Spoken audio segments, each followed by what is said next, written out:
Kia ora. Every year children are injured or die in fires in their homes that are largely preventable. Your child is undertaking the Get Firewise program at their school.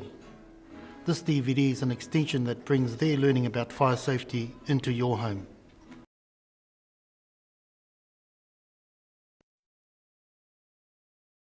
One-third of all fires start in the kitchen. If you're cooking, you must never ever leave it unattended. If you do, even for just a short period, it's only a matter of time.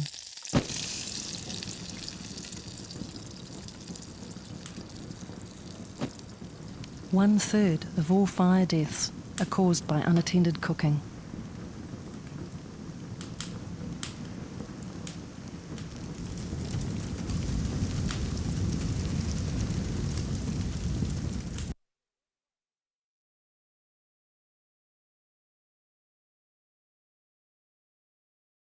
The next part shows that there are some things that we can do to make sure that fires don't start at home.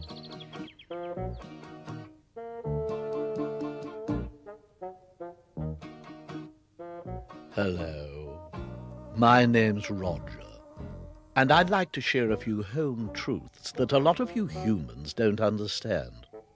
You know, I'd walk all day to lie down in front of a hot fire like this, but I'd run a mile from a house fire. Those things really scare me. But I wish this family would take fire more seriously.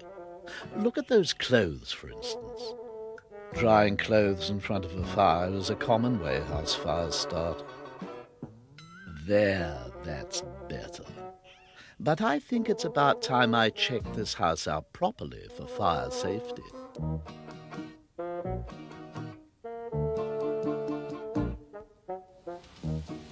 This is the kitchen, and it's the most common place house fires start. All those curtains and things round to spread the fire, not to mention the floppy sleeves on a dressing gown, and sometimes they even leave the cooking unattended. It's a good thing I'm here to keep an eye on things. I don't know why humans sleep all night. As far as I'm concerned, it's the best part of the day. This is a really comfy bed, but it's dangerously hot. Someone left the electric blanket on, and a heavy object on the bed could cause it to overheat. Oops! That heavy object was me. Your electric blanket should only be used to warm the bed, then turn it off.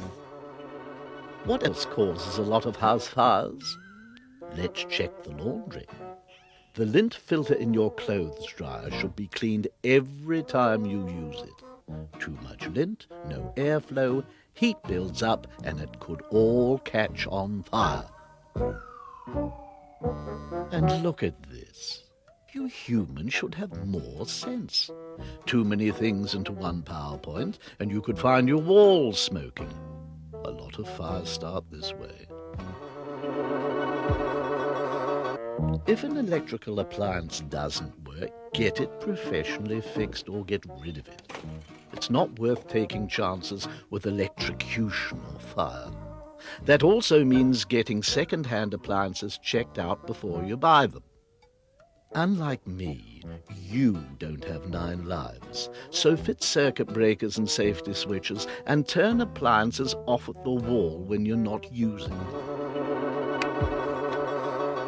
Sometimes the 2 biggest members of my family get all romantic and eat by candlelight. But before getting sidetracked, they should blow out the candles. Candles and lamps are common causes of fires, so they shouldn't be lit near things that burn or put where they can be knocked over. If you have a wood fire of any sort, get your chimney or flue cleaned. The buildup of soot or cracks in the flue can be a fire hazard.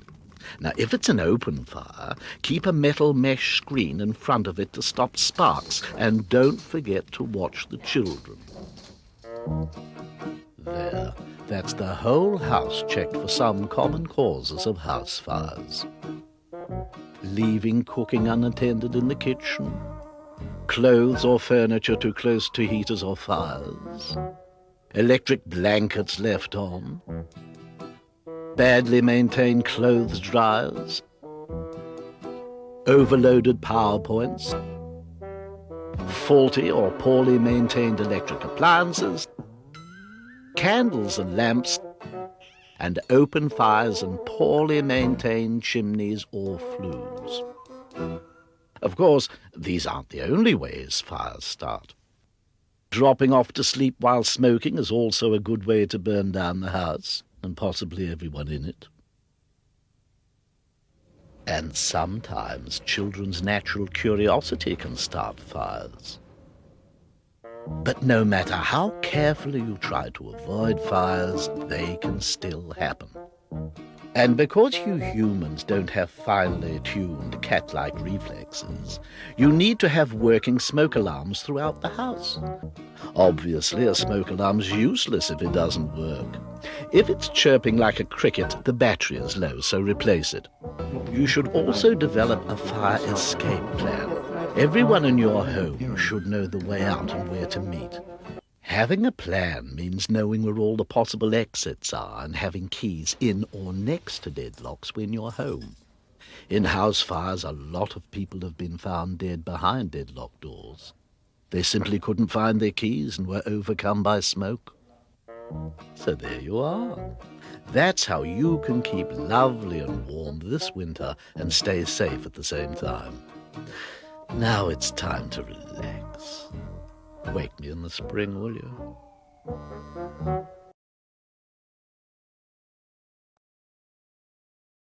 Make sure you don't leave matches and lighters in a place where children can play with them. Encourage children to bring matches and lighters to you should they find them. Oh, and don't forget to praise them. I'm going to pick someone to come and show me what they'd do if they found these, okay? So I'm going to put these somewhere down here. Okay, and I need someone who's sitting up straight with their hand up, being nice and quiet. Okay, yep. You show me what you'd do if you found these on the chair. Good man, you come up here and show me. Everybody watching? Okay, what are you going to do if you find those? Who are you going to give them to? Did you give them to me? Well done, very good, good boy. You go sit back down. That's the best thing to do with them, isn't it? To give them to a grown-up, an adult.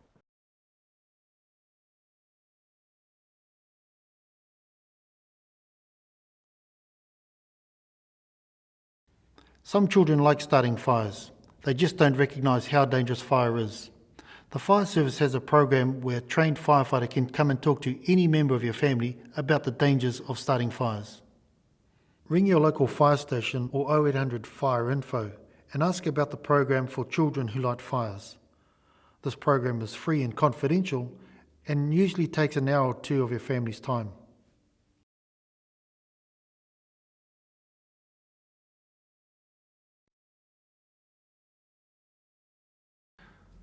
Put smoke alarms in bedrooms, hallways and living areas, but not in kitchens and bathrooms, or they'll go off while you're cooking or showering.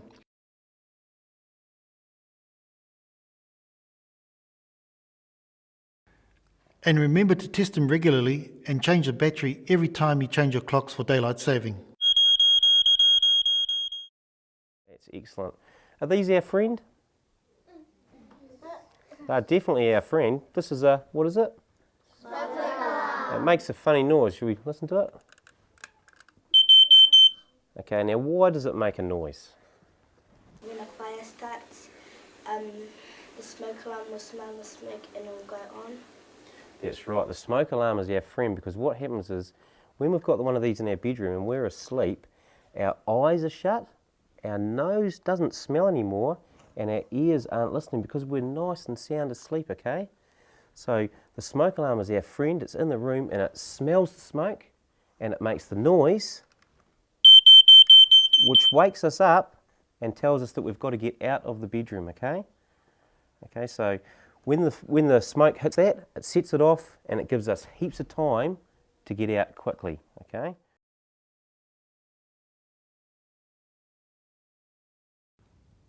Fires start quietly and spread quickly.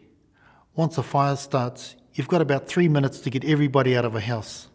This next piece shows just how quickly fire spreads.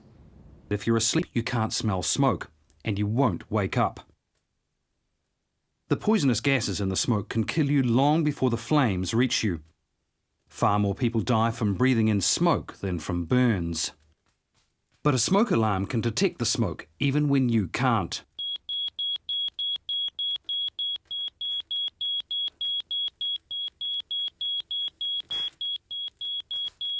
The fire develops so quickly that you don't have time to try to put it out.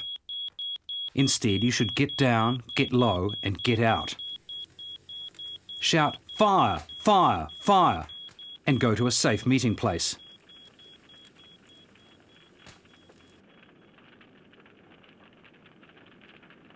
You must stay under the smoke and breathe the cooler air. Remember, if possible, shut the door on the fire to give your family a longer time to get out. The hot flames and gases rise quickly, setting fire to anything that can burn. By now, the temperature on the ceiling above the chair is 300 degrees Celsius, hotter than the highest temperature in your oven.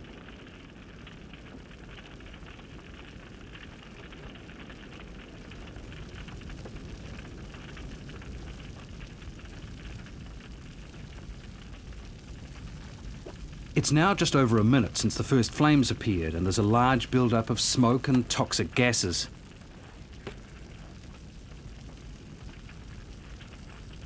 Everything in the room is about to burst into flame.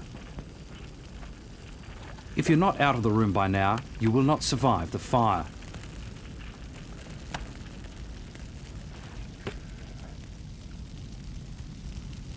It's so hot that the temperature of even the floor has now reached 100 degrees, the boiling point of water.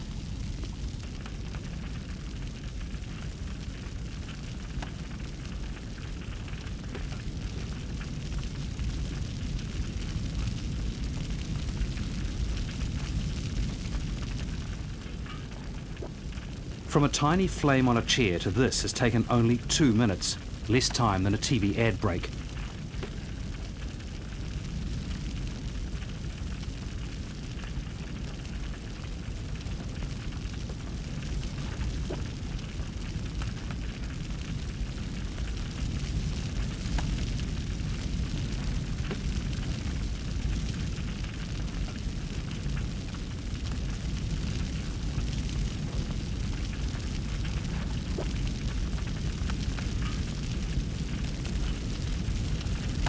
The temperature in the room is now 760 degrees Celsius. By now, aluminium would be melting.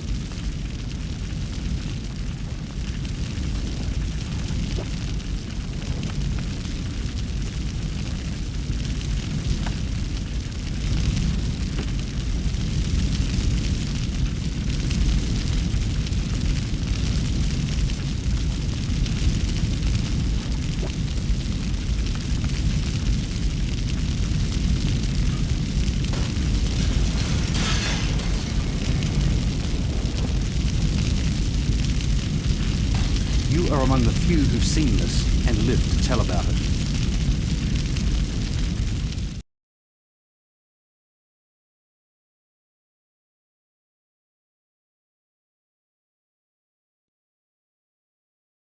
The Get Firewise family book explains how to draw an escape plan for your home. You'll need at least 2 exits from every room, and your whole family will need to practice the plan. The important thing is that you know what you've got to do if the house catches fire. If we work out a fire escape plan now, you won't need to think about it if we have a real fire. Mummy, it's fire! Leave that, Vanessa, you don't have time. Mum!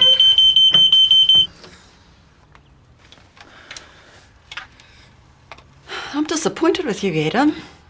The girls look up to you. If you're going to treat it like a joke, well, they're not going to take it seriously either. Man, that thing was loud. Not as loud as I can be. Right, Dad? Sherry, Vanessa.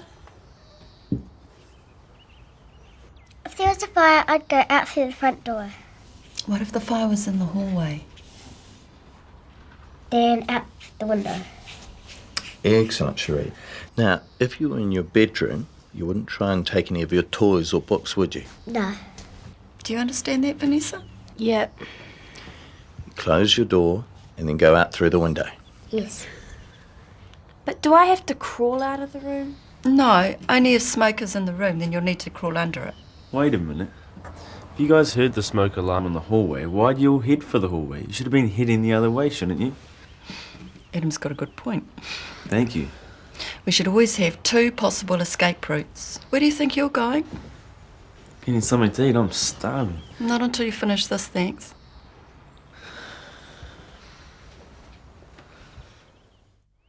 Okay, so Vanessa, Cherie, you're in here watching TV. Well, Do you want us to do it for real? Duh, that's what testing the plan means. Shut up, Adam. Can I be watching the cartoons?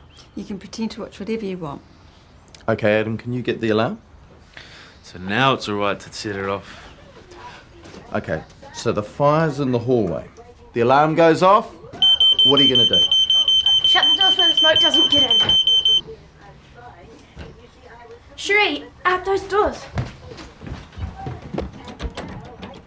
Dad, where's the key? This is why it's good to test it out. But if that door was locked, how else could you get out of the house? Through the window? That's right. Always have 2 ways out. And we'll have to find a safe place to put that key by the door. Okay, on to the next room. But I'm starving. Oh, Adam.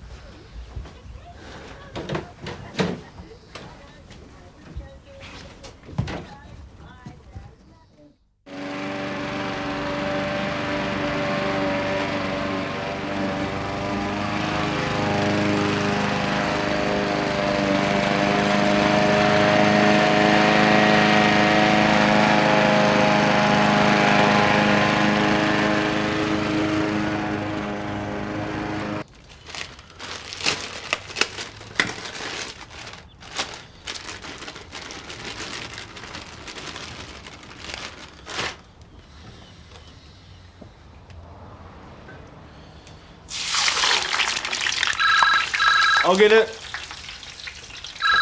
So where did you get this game? A couple of weeks ago? Is it fun? Yep. Cool. How do you play? Oh,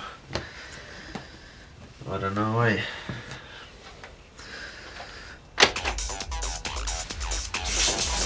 Oh, I went out last night, eh? I don't know if I can be bothered going out 2 nights in a row. I think the most funnest part is when you've got to try and guess what the other person's favourite card is. Go.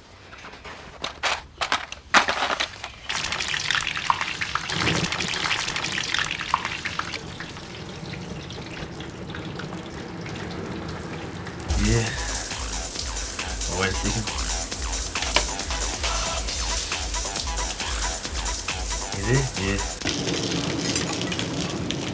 Put it in the slots, but you make sure that the person can't see it. Yeah. And then you ask a question. It's a fire! I'll get your mum. No, stay there! Fire! Fire!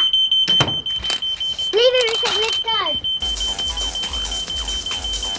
Wait up, they're having another drill. Not now, I'm in the shower!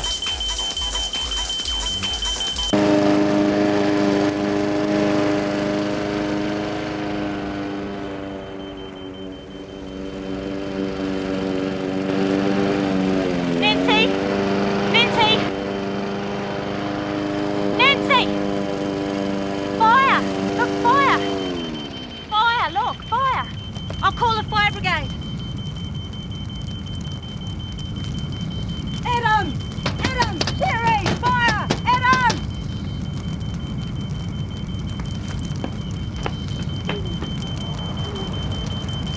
Right, run to the end of the house. The chips.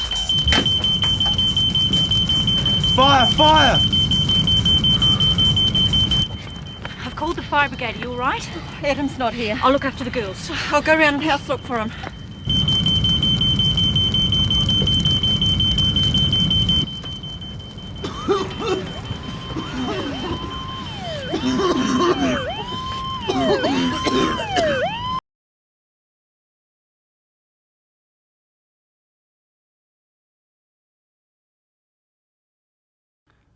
Sometimes a house fire can have tragic consequences. In the next piece, you'll hear from one family who experienced a tragic fire. We'd like to thank this family for sharing their experience.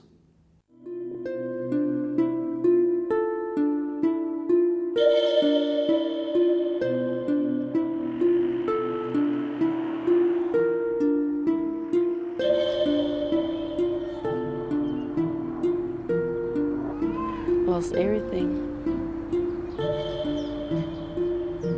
Cherished moments. Lost our life, really.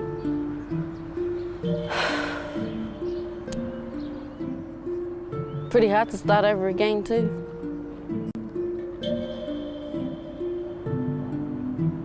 It's just hard coming down here now.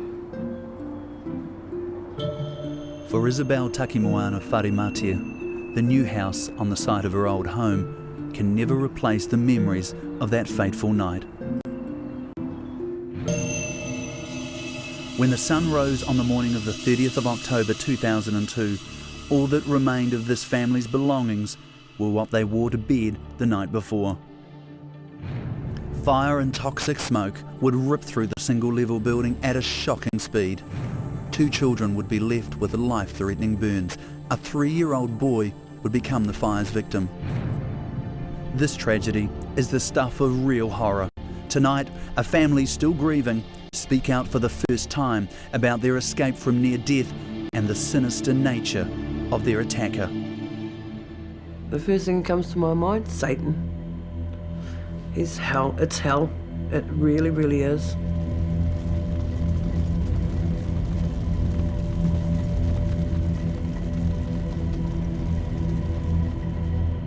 I honestly thought I was going to die in there.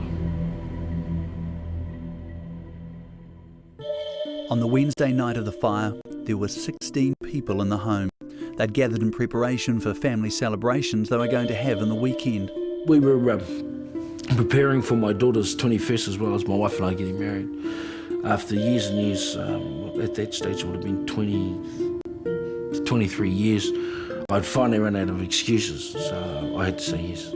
I had my mum, my 2 younger sisters, their families, my oldest brother and first cousin. Had a lot of family at the house, lots of family. At 12:30 a.m, Bunny drives off to work while the rest of the family go to bed. Yeah, I was in the sitting room, just coming down off playing the PS2 and PlayStation and stuff, and just coming down, and next thing there you hear popping and banging. Ran down, lifted the door up, and Mum was passed out on the bed with the fireworks underneath her going off. It was just a lot of fireworks going left, right and centre, and she was just, passed out from the fumes and stuff. I just ran and got her out. Once his mum is safely out, Ibanez makes a brave attempt to put out the fire.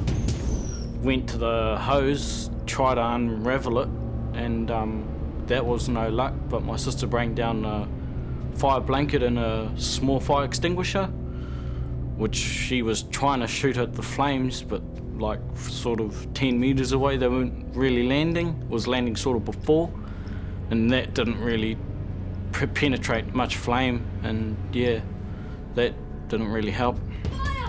Around 2 minutes after Ibanez first saw the fire, he runs upstairs to alert the rest of the family. My sister thought my brother was yelling, "Fight!" So my sister was, "Get up, get up, there's a fight downstairs." And I'm like, "Nah, it's all right, they'll sort it out." She's like, "Nah, get up." So she pushes me out of bed. I got up and walked down the hallway. The whole veranda was ablaze. The lounge, everything was on fire. And then I turned around, ran down the hallway to tell my sister the house was on fire. The fire has now been developing for 3 long minutes. Roberta now attempts to go back into the blazing house. I remember going up the back stairs and opening the back door, the washhouse door, and seeing my mum crawl along the floor. I went in and I grabbed her by the hair and I pulled her. By the time Isabel sees her mother and grandmother, the intensity of the smoke and fire has caused them to go into a state of shock. They were all just sitting in the hallway crying. They wouldn't get up. And I tried to help them get up and they wouldn't budge, man. Get up! Move! Come on, we're gonna get out! And they just sat there and cried and cried and cried. It was carnage. The heat, it was just overpowering. I was in the wash house. There was no flames in there, but the heat was there. It was just right. It was unbearable. Isabel is desperate to get everyone out of the house, but her only exit is obstructed. And because it was blocked, I had to move everything out of the way and smash the door open to get my mum, my auntie and my nana out. The first of many emergency calls are received at 2:06 a.m. The fire has been developing now for 4 minutes. Then the whole house, every single window in the house blew when the gas bottle blew.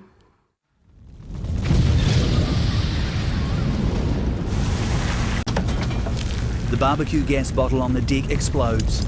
It smashes out the lounge wall and knocks everyone off their feet. They escape out of the house, but in all this confusion, Roberta's mum drops a bombshell. She was cussing and screaming at me, and I couldn't understand why. And she told me she'd left the 2 girls were right behind her. Why didn't I get them? And she said to Mum, I didn't see them, Mum. All I saw was you. When everybody noticed they weren't there, everybody tried to get back in the house again. There was no way in hell anybody could get back into the house.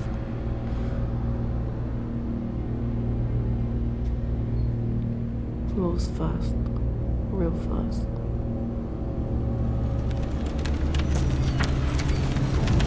Amongst all the confusion, they eventually realise that not only are the 2 girls still inside, but a 3-year-old cousin, the baby of the family, is also missing. At 2:11 a.m, 5 minutes after the first emergency call, the fire service arrive. This amateur footage reveals the reality of what the fire service faced.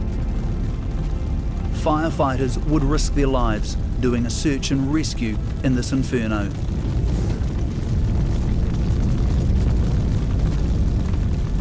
They bring out Ibanez's young cousin first. She come out and the nylon and polyester and everything was just encrusted in her skin like a liquid and just burnt severely into her like a plastic. The other 2 children are found and brought out of the burning house. When I saw the girls on the concrete, and they looked like they were steaming. Their skin, the burns of their skin was peeled black. Their skin had actually gone black, and the skin was just peeling off, like you peel a banana skin or something, but their skin was coming off their bodies and it was blistering, and they weren't even conscious. It was so surreal. The 3-year-old boy is pronounced dead at the scene. My sister was 8 months pregnant, and she had lost her only son. There was nothing I could say or do to, for her. What I lost was nothing. She lost her baby.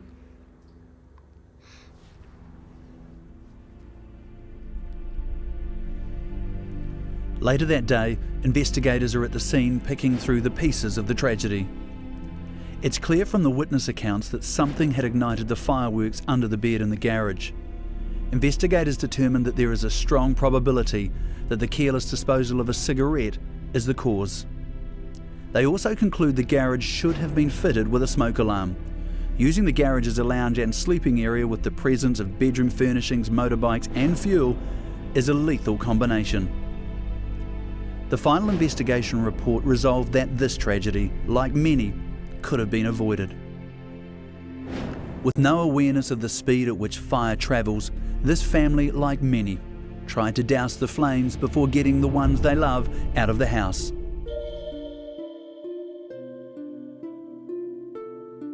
None of the victims or families in this documentary ever imagined they would be involved in a fire. In all three cases, 3 simple home safety practices could have averted tragedy. If you and your family want to survive against fire, check the smoke alarms in every room now. Know and practice your escape plan now. And if you see fire in your home, get out, stay out, and then call emergency services.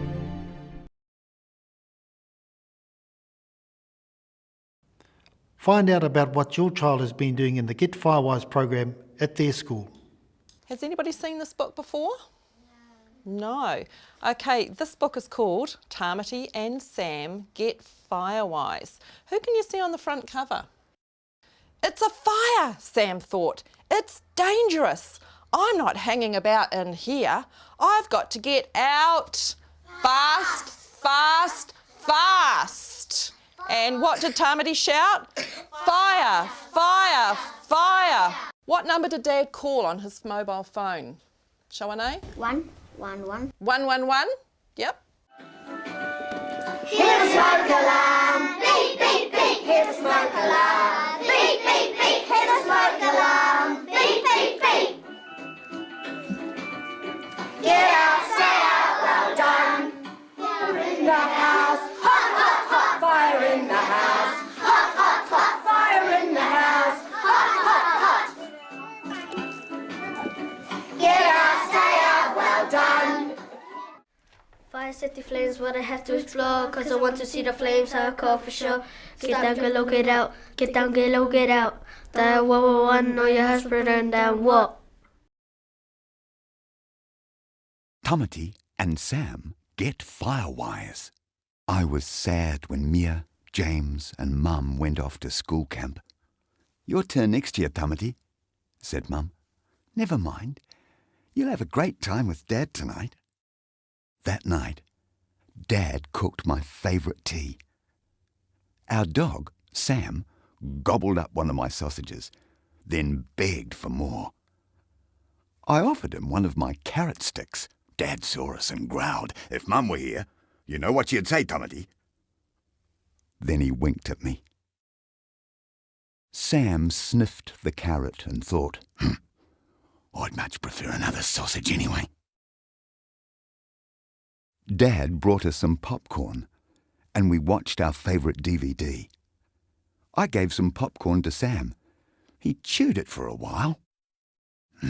He thought, this food is hard to eat. He ate another piece and thought again, not my favourite food. But the more you eat, the better it tastes. When the DVD finished, Dad tucked me into bed.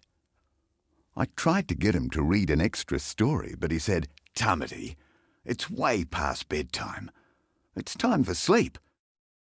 I'll let Sam sleep on your bed just this once, okay? He turned out the light. Sam and I closed our eyes. Later, we were woken up by a loud noise in the bedroom. Beep, beep. The sound was loud. It was very dark. Sam started barking. He wouldn't stop. We were scared. Then I figured out what the noise was. Beep, beep. It was the smoke alarm. Quick, Sam, I yelled. It's a fire. We've got to get out of here, fast. Stay with me, Sam, or I'll have to leave you behind, I yelled. I can't muck about. I've got to get out, fast. Oh, I'm right with you, thought Sam. The smoke alarm was very loud. It reminded us to get out really fast. Sam started heading down the hall, but I could see smoke down there. "No, Sam," I said firmly. "Come with me. We need to go another way. Let's go out the living room door." "Oh, it's a fire," Sam thought. "It's dangerous. I'm not hanging about in here. I've got to get out fast, fast, fast. Oh, fire! Oh, fire! Oh, fire!" Sam barked. "Fire! Fire! Fire!" I shouted. We hurried into the living room. I opened the door and we went outside. I shut the door and we ran down the path. "Oh, fire! Oh, fire! Oh, fire!" Sam barked. "Fire! Fire! Fire!" I shouted. Sam stopped outside the front door and barked. "No, Sam," I said. "We can't look for Dad. That's a bad idea. We're not going back inside. There's a fire in there. We have to go to the gate. Remember? That's our safe meeting place." We kept moving fast. "Fire! Fire! Fire!" Sam barked. "Fire! Fire! Fire!" I shouted. Sam and I reached the safe meeting place by the gate. Then Dad arrived. He swept me up into a big hug. Sam and I were so pleased to see him. Sam jumped up and licked Dad all over. Dad hugged him too. Dad called 111 on his mobile. He asked for the firefighters to come and put the fire out. We were outside in our pajamas. It was cold, but it didn't matter. We were safe. The fire truck arrived and the firefighters leapt out. A firefighter checked that everybody was safe and there was no one in the house. A firefighter in breathing gear crawled into the house with a hose. The firefighters put the fire out. When Mum, Mia, and James came home from camp, they were so pleased with me and Sam. Dad told them how Sam and I went quickly to the safe meeting place. Mum said Sam and I were superheroes because we'd remembered what to do to keep ourselves safe.